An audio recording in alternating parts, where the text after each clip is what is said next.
তো সালমান খান এবার চায়নাকে ভয় পাচ্ছে। ঘটনা কি হয়েছে? আপনারা সকলেই জানেন সালমান খানের নতুন মুভি আসছে। যেই মুভির প্রথমে মার্কেটিং করা হয়েছিল ব্যাটেল অফ গালওয়ান নামে। কিন্তু বর্তমানে চায়নার ভয়ে তার নামকরণ করা হয়েছে মাতৃভূমি।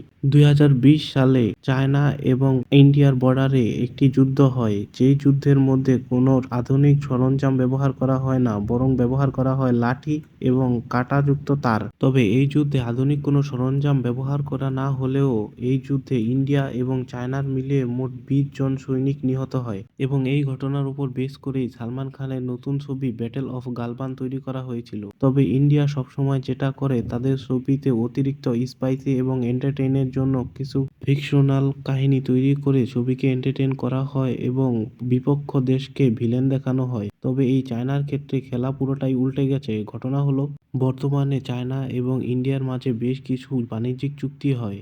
তবে ইন্ডিয়ার রাজনীতিবিদরা আশঙ্কা করছে যে যদি এই ছবিতে চায়নাকে ভিলেন হিসেবে দেখানো হয় তবে চায়নার এই বাণিজ্যিক চুক্তির মধ্যে কিছু ফাটল দেখা দিতে পারে।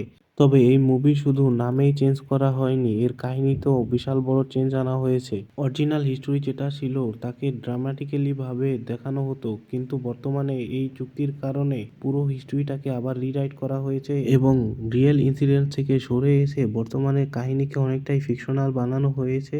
তবে ইন্ডিয়া বরাবরই যেটা করে আসতো পাকিস্তানের সাথে, তাদের প্রত্যেকটা ছবিতেই পাকিস্তানকে ভিলেন হিসেবে উল্লেখ করা হতো, সেটা এখন চায়নার ক্ষেত্রে কাজ করলো না।